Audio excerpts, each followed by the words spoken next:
قرآن حکیم کا 5واں پارہ ہے۔ اللہ تبارک و تعالیٰ نے اس کے بالکل آغاز میں اس بات کو بیان فرمایا ہے کہ جب تک عورت کسی ایک شخص کے نکاح میں ہو دوسرے کے ساتھ اس کا نکاح نہیں ہو سکتا۔ گویا قرآن مجید نے ایک اسلوب یہ بیان کیا کہ ایک وقت میں ایک خاوند کے نکاح میں تو چند بیویاں ہو سکتی ہیں، لیکن یہ ممکن نہیں ہے کہ ایک عورت کے 2 شوہر ہوں۔ ہاں، جو لونڈیاں ہوں اس زمانے میں جن کا چلن موجود تھا، اس حوالے سے اللہ تعالیٰ نے گنجائش عطا فرمائی۔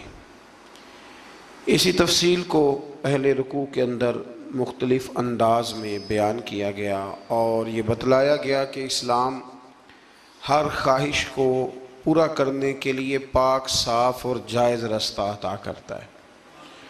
تو اس کے ماننے والوں کو یہ چاہیے کہ وہ کبھی بھی کوئی غیر فطری، غیر اخلاقی عمل نہ کرے، جس سے کہ یہ محسوس ہو کہ یہ وہ لوگ ہیں شاید جن کی تربیت نہیں کی گئی۔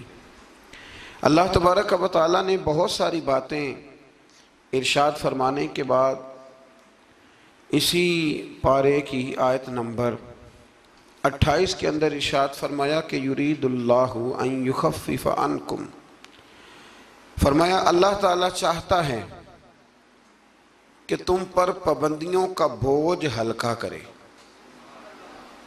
اللہ کریم کی رضا یہ ہے کہ تمہیں آسان دین دیا جائے، آسان دین۔ پابندیوں کا بوجھ تم پر کیوں؟ اس لیے خود ہی بیان فرماتا ہے، فرمایا وَخُلِقَ الْإِنسَانُ ضَعِيفًا، اس لیے کہ ہم نے انسان کو کمزور پیدا کیا ہے۔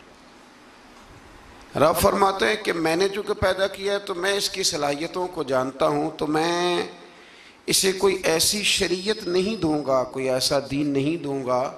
مسلمانوں، تم پر کوئی ایسا بوجھ نہیں ڈالا جائے گا جو تم سے اٹھایا نہ جا سکے۔ اللہ تبارک و تعالیٰ نے جتنے بھی ہمیں احکام عطا کیے نا، وہ نماز پڑھنے سے لے کر جہاد کرنے تک، زکوٰۃ دینے سے لے کر حج کرنے تک، جتنے بھی احکامات دیے ہیں سارے بندہ مومن کے لیے بڑے آسان ہیں، سارے بندہ مومن کے لیے بڑے آسان۔ اور جب انسان اس رستے پہ چلتا ہے تو پھر اللہ تبارک و تعالیٰ اس کی مدد فرماتا ہے، پھر اللہ اس کے لیے آسانیاں فرماتا ہے۔ آپ یہ غور فرمائیے کہ حج کے موقع پر بہت سارے لوگ یہ کہا کرتے کہ حج ایک مشقت کا کام ہے، ایک جد و جہد کا کام ہے، ایک خاص ہمت والا آدمی اس کام کو سر انجام دے گا۔ لیکن آپ نے یہ بھی بڑی باریکی سے ملاحظہ فرمایا ہوگا کہ بڑے ضعیف العمر لوگ حج کرنے جاتے ہیں، کمزور لوگ حج کرنے جاتے ہیں، لیکن ایسا کبھی نہیں ہوا کہ کوئی یہ کہے کہ حج کی مشقت کے رستے میں کسی کا انتقال ہو گیا۔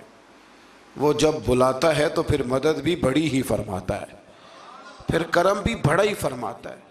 اسلامی احکامات جتنے ہیں، یہ فہم و فراست کے قریب بات ہے، اس کو سمجھ لیں، جتنے بھی اسلامی احکامات ہیں وہ سارے اللہ تبارک و تعالیٰ نے عطا ہی تب کیے ہیں کہ جب رب جانتا ہے کہ یہ لوگ اس عمل کو کر گزریں گے۔ یہ رمضان شریف آتا ہے تو بہت سارے لوگ ایسے ہیں جو کہتے ہیں جی ہم مزدوری کرتے ہیں، غریب لوگ ہیں، ہمارے لیے بڑی دشواریاں ہیں، ہمیں جد و جہد کرنی پڑتی ہے، تو روزہ رکھنا ہمارے لیے بڑا دشوار ہے۔ تو کوئی بیچ میں سے ایسا رستہ نکل آئے کہ جس رستے سے ہم بچ جائیں، تو میں کہا کرتا ہوں کہ اتنی سخت مزدوری آج کا کوئی بندہ بھی نہیں کرتا جتنی عرب کے مزدور سخت مزدوری کیا کرتے تھے۔ کوئی پہاڑ نہیں توڑتا، کوئی آدمی ایسا نہیں ہے کہ جو چکی اس طرح سخت انداز میں پیستا ہو، کوئی بھی وہ کٹھن کام نہیں جو اہل عرب کرتے تھے۔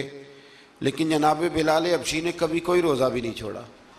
حضرت سلمان فارسی رضی اللہ تعالیٰ عنہ کی آپ ساری سیرہ مبارکہ پڑھ لیں، اپنے روزمرہ کے معاملات کے باوجود، ایک تو ہے رمضان المبارک، علاوہ رمضان کے بھی ان کی جو نفلی عبادات ہوتی تھی وہ بھی ایک بہت بڑا مقام رکھتی۔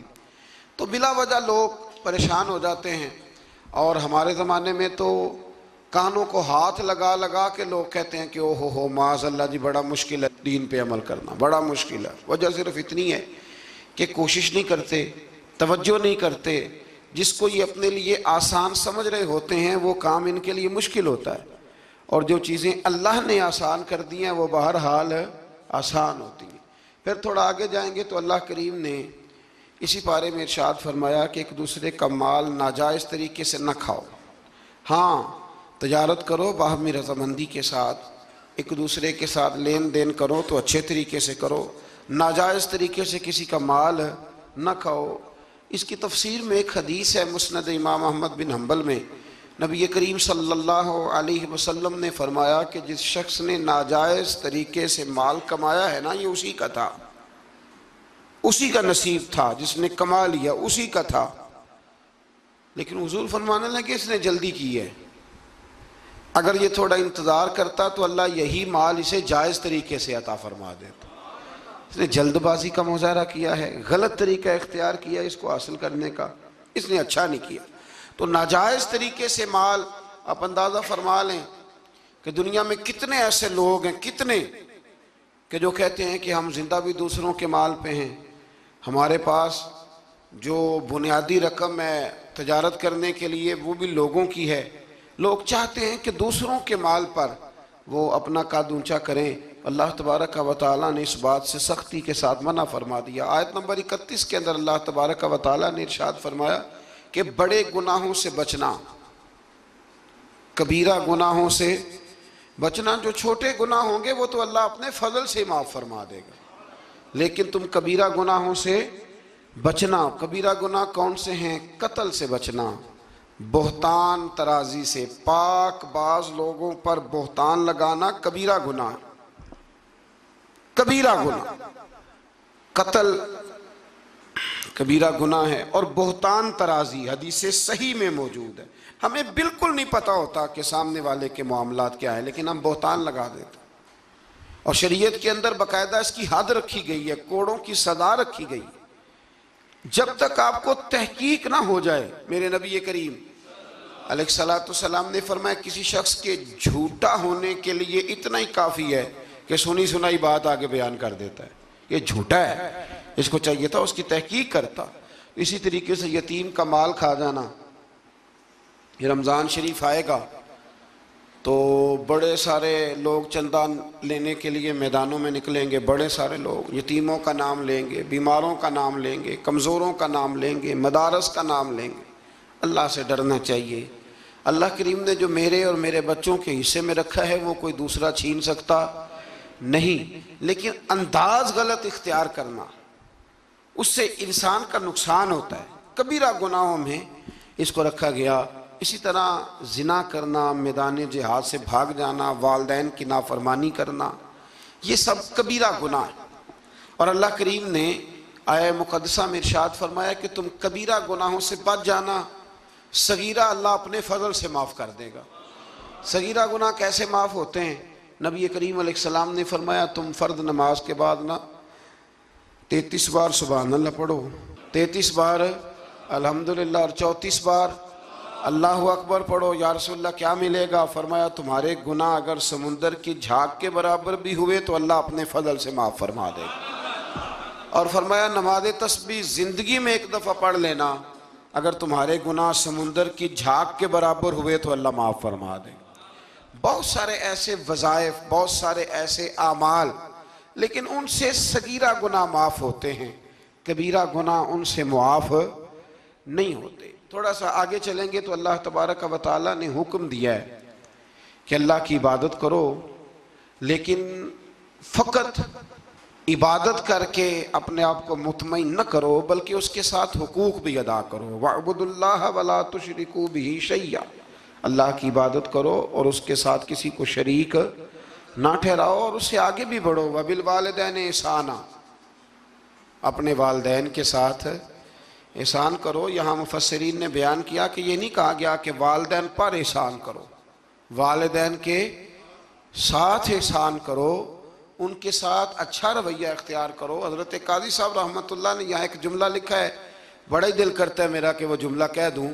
قاضی صاحب فرمایا کرتے کہ نیکی کا بدلہ نیکی، یہ جزا فرماتے ہیں جو احسان ہوتا ہے نا، یہ سامنے والے نے جتنی نیکی کی ہو اس سے بڑھ کر اس کے ساتھ کرنے کو احسان کہتے ہیں تو آپ فرماتے ہیں کہ اگر اماں تیرے لیے ایک رات بیدار رہی ہے تو کوشش کر تو 2 راتیں رہا کر، اور اگر والد نے اپنی زندگی کے 30 سال تجھے دیے ہیں تو 2 دعا کر کہ کم از کم تو 35 سال اللہ تجھے توفیق دے تو ان کی خدمت کرے۔ پھر آگے ارشاد فرمایا کہ وَبِذِي الْقُرْبَى وَالْيَتَامَى وَالْمَسَاكِينِ وَالْجَارِ ذِي الْقُرْبَى وَالْجَارِ الْجُنُبِ وَالصَّاحِبِ بِالْجَنبِ وَابْنِ السَّبِيلِ، فرمایا یہ ایک لسٹ ہے، ان سب کے ساتھ اچھا سلوک کرو، والدین کے ساتھ بھی، قریبی رشتہ داروں کے ساتھ بھی، یتیموں کے ساتھ بھی، مسکینوں کے ساتھ بھی، پڑوسیوں کے ساتھ بھی، اور وہ پڑوسی جو رشتہ دار ہوں اور وہ پڑوسی جو رشتہ دار نہ بھی ہوں، اور وہ جو تمہارے مجلس کے ساتھی ہیں، کلاس فیلو ہیں، دفتر کے ساتھ رہنے والے ہیں،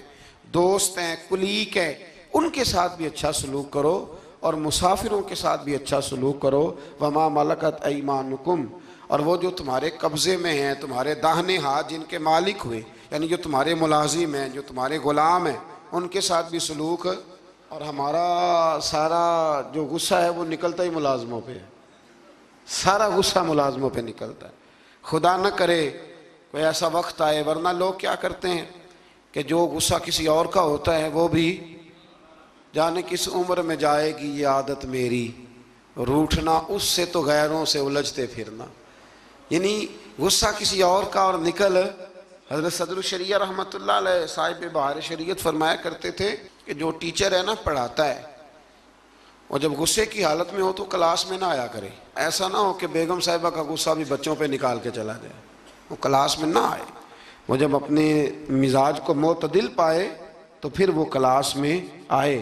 اللہ تبارک و تعالیٰ نے اس آیت میں وہ سارا چارٹر دیا، وہ لسٹ دی، یہ وہ سارے لوگ ہیں جن کے ساتھ تم نے اچھا سلوک کرنا ہے۔ اور آخر میں فرمایا ان اللہ لا يحب من کان مختالا فخورا، فرمایا اللہ تعالیٰ پسند نہیں کرتا اس شخص کو جو مغرور بھی ہو، فخر کرنے والا بھی ہو، متکبر ہو، ایسے لوگوں کو اللہ مختالا فخورا، اللہ اس آدمی کو جو متکبر ہے، جو اتراتا ہے، اس کو اللہ پسند نہیں کرتا۔ تو پیچھے حقوق کا بیان تھا تو آخر میں فرمایا کہ تکبر کرنے والے اللہ کو پسند، اس کا مطلب ہے حقوق وہ بندہ عطا نہیں کرتا جو متکبر ہوتا ہے، جس میں عاجزی ہوتی ہے نا، وہ ماں باپ کے حق میں بھی اچھا ہوتا ہے، وہ رشتہ داروں کے حق میں بھی، مسکینوں کے حق میں بھی، کلاس فیلو کے حق میں بھی، یہ اللہ کریم نے بیان کر دیا۔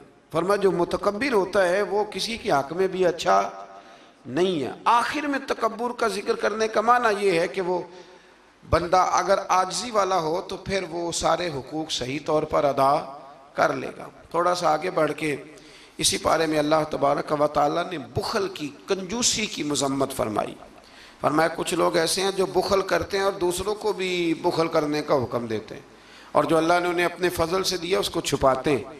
یہ آیت نمبر 37 ہے۔ آپ کو بہت سارے لوگ معاشرے میں ایسے ملیں گے جو آپ کو مشورہ دیں گے، چھوڑو یار، یہ ان لوگوں کا تو کام ہے چندے جمع کرنا، یہ تو کام ہے ان لوگوں کا، یہ آ جاتے ہیں ویلفیئر سوسائٹی والے، یہ آ جاتے ہیں سڑک بنانے والے، اسکول والے، یہ لوگ آ جاتے ہیں، تو یہ مشورہ دیا جاتا ہے، خود بھی بخل کرتے ہیں اور لوگوں کو بھی بخل کا مشورہ دیتے ہیں۔ یاد رکھیں اللہ تبارک و تعالیٰ جب آپ کو آپ کی ضروریات سے زیادہ دیتا ہے نا، تو اس کا مطلب ہے کہ پھر اللہ نے آپ کو کسی کے لیے بانٹنے کے لیے دیا ہے۔ جب اللہ تبارک و تعالیٰ نے دیا ہے تو پھر اللہ کے دیے سے اس کی راہ میں خرچ کرنا یہ انسان کو نفع دیتا ہے، یہ اس کا فائدہ کرتا ہے۔ میرے نبی پاک علیہ السلام نے فرمایا جب صبح ہوتی ہے نا، 2 فرشتے زمین پر اترتے ہیں، ایک فرشتہ یہ کہتا ہے کہ اے اللہ سخی کو زیادہ عطا فرما، اور دوسرا کہتا ہے اللہ جو بخیل ہے نا، کنجوس ہے، ہونے کے باوجود خرچ نہیں کرتا، اللہ اسے روک لے، اسے عطا نہ فرما۔ دونوں فرشتے یہ کہتے ہیں، اور حضور فرمانے لگے جو سخی ہے وہ اللہ کے بھی قریب ہے، لوگوں کے بھی قریب ہے، اور جنت کے بھی قریب ہے، اور جو کنجوس ہے وہ بندوں سے بھی دور ہے، معاذ اللہ اللہ سے بھی دور ہے، اور جنت سے بھی دور ہے۔ تو کوشش کریں جو اللہ نے دیا ہے اس میں سے اللہ کے راستے میں خرچ کیا جائے۔ انہی آیات مقدسہ میں پھر امانتیں ادا کرنے کا بھی حکم ہے، آگے چل کے پھر حسد کی ممانعت بھی فرمائی گئی، پھر ان لوگوں کو سمجھایا گیا کہ جو بلا وجہ لوگوں کو حاکموں تک لے جاتے ہیں، یعنی بلا وجہ کے مقدمات، بلا وجہ، کہ جو ہمارے مالدار لوگ ہوتے ہیں انہوں نے تو ایک پکا وکیل رکھا ہوتا ہے مقدمے کرنے کے لیے، اس پہ بھی کر دو، اس پہ بھی کر دو، اس پہ بھی کر دو، الجھائے رکھتے، اور بغیر کسی سبب کے بعض لوگوں کی یہ عادت ہوتی ہے لوگوں کو تنگ کرنا، نوٹس بھیجتے رہنا۔ اللہ کریم نے ان آیات کے اندر منع فرمایا۔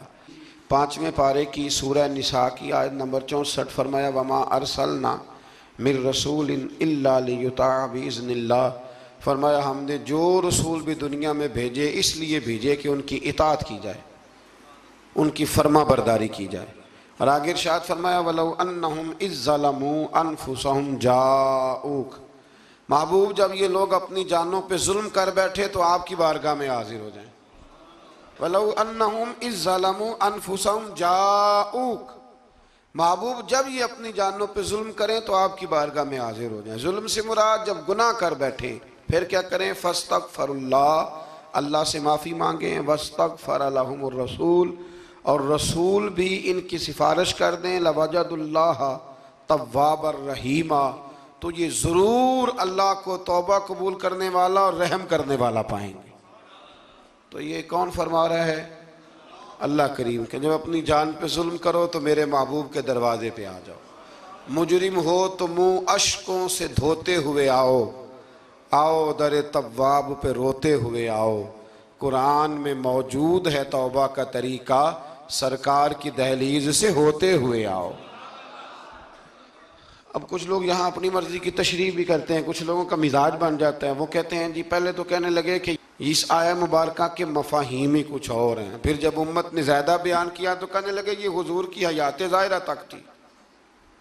تو میں نے کہا یہ کہاں لکھا ہوا ہے؟ قرآن مجید میں کہاں لکھا ہوا ہے؟ اللہ پاک نے تو مطلق کہہ دیا کہ جب بھی ظلم کرو تو میرے محبوب کی بارگاہ میں، چاہیے تھا نا کہ جو تشریح تم کر رہے ہو۔ اللہ کریم انہی الفاظ کے ساتھ بیان فرماتے کہ زندگی میں جانا بعد از وصال نہ جانا۔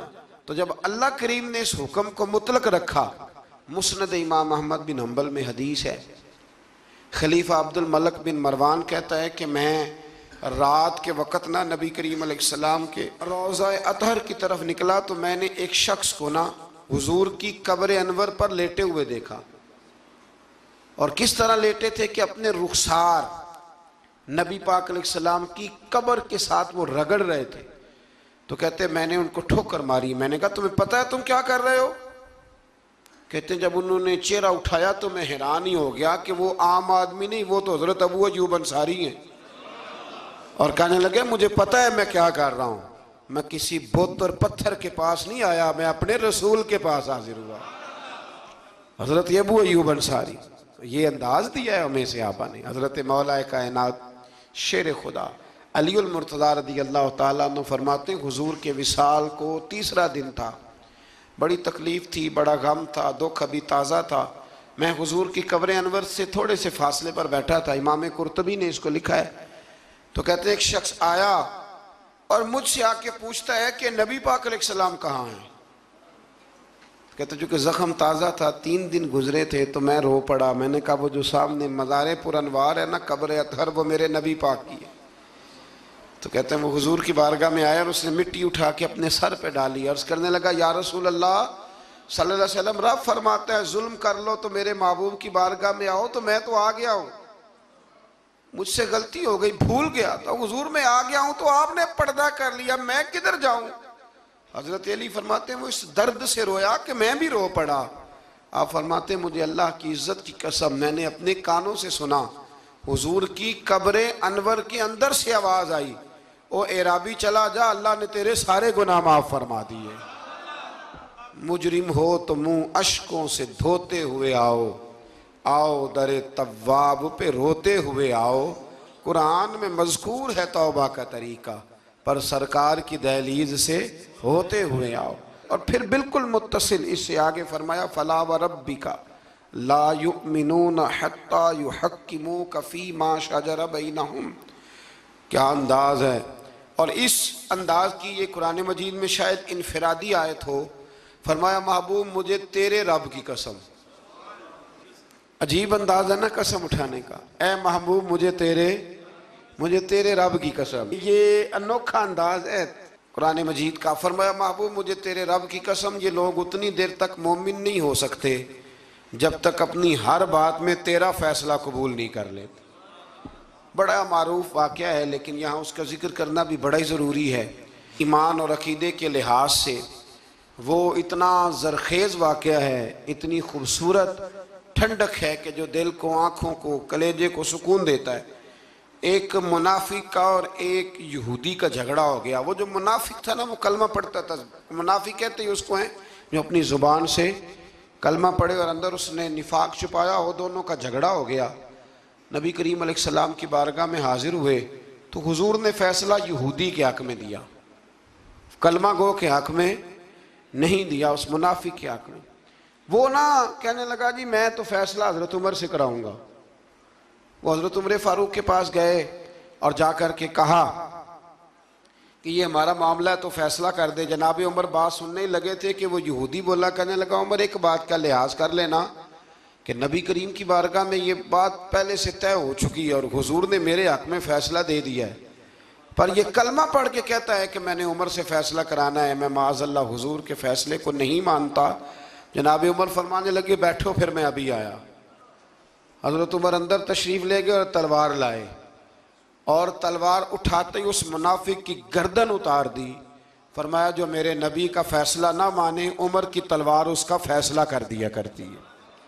شور ہو گیا جیسے آج لوگ شور کرتے ہیں، کلمہ گو کو ایسے کہہ دیا، کلمہ گو کو یہ، وہاں بھی شور ہو گیا کہ کلمہ گو مار دیا جی عمر نے، کلمہ پڑھنے والا مار دیا، کلمہ پڑھنے والا مار دیا، مسلمان مار دیا، وہ تو کلمہ پڑھتا تھا۔ جب بہت شور ہوا تو اللہ تعالیٰ نے قرآن مجید کی یہ آیت نازل فرمائی، فرمایا محبوب کون سا کلمہ اور کون سا اس کا ایمان؟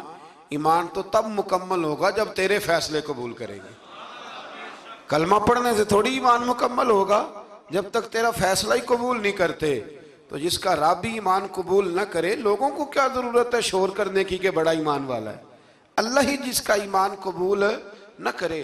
تو میرے عزیز دوستو، اللہ تبارک و تعالیٰ نے آگے چل کے پھر اس گروہ کا ذکر بھی اسی سورہ مبارکہ میں اور اسی پارے میں بیان فرمایا جس گروہ کے رستے پر چلنے کی ہم ہر نماز میں دعا مانگتے ہیں، انعم اللہ علیہم من النبیین والصدیقین والشہداء والصالحین۔